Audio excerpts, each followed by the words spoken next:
Bonsoir à tous, dans un quart d'heure, c'est dans l'air, mais tout de suite, c'est-à-dire.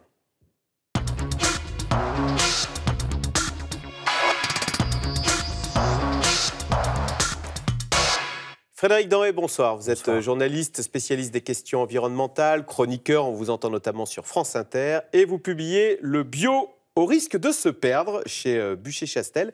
Et ce livre, d'entrée, vous dites, c'est un coup de gueule parce que vous en avez ras-le-bol de ce mot bio qui, dites-vous, est employé à tort et à travers, hein, quand on veut dire que quelque chose est bien, c'est un mot valise, vous dites, quand on veut dire que quelque chose est bien, on dit, non, mais c'est du bio, c'est bio. Oui, c'est ça, c'est un mot valise comme bio, comme l'ADN de l'entreprise, comme je donne du sens, comme éthiquable, comme équitable, comme collaboratif, hein, c'est le nouveau mot à la mode. Et résultat, si tout est bio, plus rien ne l'est, vous savez bien. Alors qu'est-ce qui est bio? En fait, on ne sait plus, on ne sait même pas la définition du bio finalement. Mais on sait que c'est bien. Voilà. Alors vous dites, le bio, on nous dit que c'est bon pour la planète, bon pour les paysans, bon pour le corps, bon pour l'âme, bon pour l'esprit, bon pour les papilles, etc. Vous dites c'est même devenu une religion et vous en apportez la preuve, parce qu'on demande aux paysans de se convertir sur des terres consacrées. On est dans une société judéo-chrétienne, donc manichéenne, donc s'il y a un mal, il y a forcément un bien. Le mal, aujourd'hui, c'est le conventionnel, c'est pas tout à fait faux. Et donc le bien, forcément, c'est le bio. Et donc, pour arriver jusqu'au bio, le paradis, il faut faire pénitence en se convertissant pendant 2-3 ans.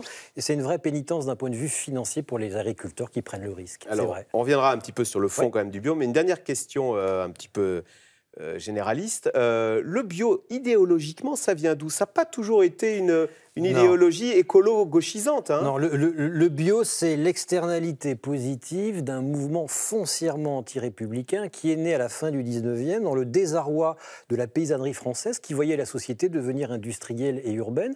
C'est né d'un mouvement foncièrement anti-républicain, anti-scientiste, et qui est devenu même un mouvement fasciste dans les années 30, le mouvement des chemises vertes, qui a soutenu Pétain. Un mouvement qui était foncièrement antisémite. Et puis ensuite, enfin, les vrais tenants du bio, c'est-à-dire d'une agriculture sans produits chimiques, pour faire court, une agriculture naturaliste, se sont séparés de ce courant néfaste. Et on peut se rassurer, depuis les années 60, le bio n'est plus fasciste. Oui. Alors vous dites, pour faire court, donc le bio, c'est sans pesticides, parce qu'il n'y a pas de définition officiel du bio, on ne sait pas. D'ailleurs, personne ne sait ce que c'est. Ça m'a beaucoup amusé. À un moment, vous rencontrez des gens dans le Loir-et-Cher qui disent « Ah non, nous, on ne mange pas bio parce qu'on a ce qu'il nous faut, on a des légumes dans notre jardin, dans notre potager. » Et dans la conclusion, je rapporte un micro-trottoir qui a été réalisé par un confrère. Et ce qui intéresse les gens, ce n'est pas que ce soit bio, c'est qu'ils sachent d'où ça vienne. Alors, je reviens à votre question. Le bio, la définition officielle, c'est quoi? C'est une agriculture qui préserve l'environnement. Ça reste flou dans le cahier des charges, mais qui surtout se passe totalement des intrants chimiques, c'est-à-dire des pesticides, des herbicides, de l'engrais. C'est tout. Sauf que si on réduit le bio à ça, on réduit le bio à pas grand-chose, parce qu'on oublie la philosophie de la bio, qui est une agriculture qui ressemble un peu à celle du milieu du 18e, une agriculture agronomique qui préserve tout, du paysan au consommateur, en passant par les sols, la flotte, etc. Alors Frédéric Denré, question beaucoup plus sérieuse. C'est vrai qu'avec le bio, théoriquement, et il y a des labels pour ça, il n'y a pas de pesticides. Il n'y en a pas. Et ça, avouez quand même que c'est un sacré plus par rapport à tout ce glyphosate dont on arrose le raisin, etc.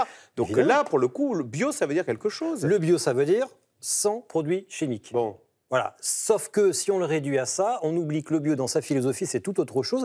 Et on rejette des agriculteurs qui ne sont pas en bio, parce qu'ils utilisent un peu de pesticides, mais qui en respectent largement la philosophie. Par exemple, faire attention au sol, faire attention aux haies, faire attention à l'eau, faire attention simplement à qui l'on vend et aux revenus que l'on en tire. On ne peut pas avoir d'agriculteur bio si on n'a pas un agriculteur bio qui est correctement payé.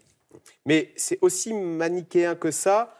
Le conventionnel, c'est plein de pesticides. Non. Le bio, c'est sans pesticides. Je vous tends une perche, puisque vous racontez vous-même que si on cherche, on trouve. Il y a un reportage de France 3 de 12 octobre 2017, voilà, vous le précisez, qui a analysé des carottes bio.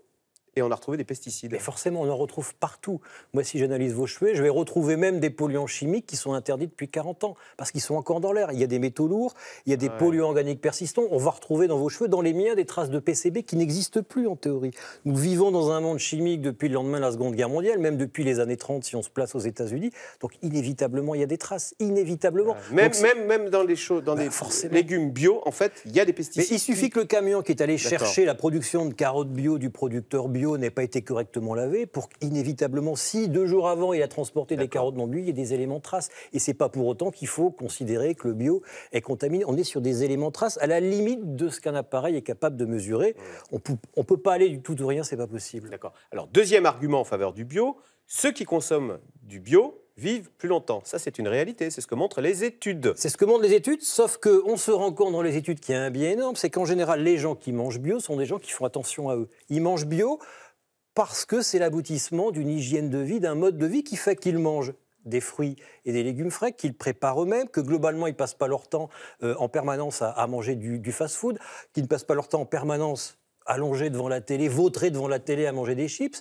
Voilà, ce sont des gens qui fument pas, ils font du sport. Et globalement, ils ont fait des études, globalement, ils ont une activité culturelle. Donc, quelle est la part comment faire la part des choses entre manger bio et simplement manger des fruits et légumes frais? C'est difficile. Il n'en reste pas moins que quand vous avez un vrai fruit et un légume bio qui ont été cueillis à maturité 2 jours avant, globalement, vous ne pouvez que vous porter mieux parce que leur contenu organoleptique, nutritionnel est supérieur. Voilà, mais le lien de cause à effet n'est pas évident à 100%. Autre argument aussi, en faveur du bio.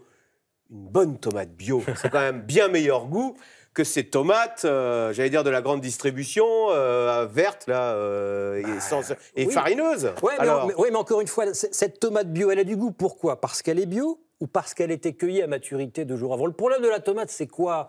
C'est que pour ne pas qu'elle soit... Vous savez, la grande distribution, elle fait du volume et elle a besoin de stocker. Donc elle achète du volume loin, d'accord? Et elle achète du volume qui va être stocké 3 semaines. Donc on a besoin de tomates qui sont cueillies vertes et qui vont mûrir dans les frigos. Donc des tomates avec une peau très solide qui leur permettent d'affronter le transport et le refroidissement. Derrière tout ça, il n'y a plus rien dedans. Il n'y a plus une seule molécule qui fait le goût et qui fait les qualités nutritionnelles. Donc, vous pouvez acheter une tomate bio, mais si elle a été importée hors saison de 500 km et qu'elle a été mise au frigo pendant 3 semaines, ça n'a aucun intérêt. Mieux vaut, dans ce cas-là, manger une tomate de votre producteur, même conventionnel, mais qu'il la met chez lui à 20 km, qu'il a cueilli la veille. Ce qui fait qu'elle est bonne, c'est pas forcément qu'elle est bio, c'est qu'elle est locale et qu'elle n'a pas été cueillie il y a 3 semaines. Voilà. Elle a été cueillie à maturité et donc elle est de saison. Alors, vous parliez de la grande distribution. Oui. La grande distribution, c'est maintenant... écoule 50% de la production du bio. Alors, on a l'impression que c'est antinomique parce que le bio, c'est les petits producteurs, c'est les circuits courts. Est-ce que la grande distribution ne risque pas de pervertir l'esprit du bio? Si, évidemment.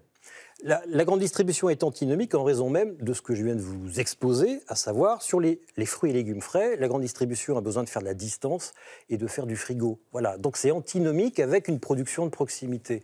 Ensuite, c'est antinomique parce qu'elle a besoin de gros volumes et vous savez très bien comment la grande distribution forme les prix, c'est elle qui décide. Or, les coûts de production bio sont suffisamment importants pour que, en théorie, le paysan producteur gagne un peu plus que s'il était conventionnel. Et pour ça, il faut que ce soit lui qui forme les prix. C'est d'ailleurs le cas dans les filières qui sont des marchés de niche encore, comme la viande bovine bio.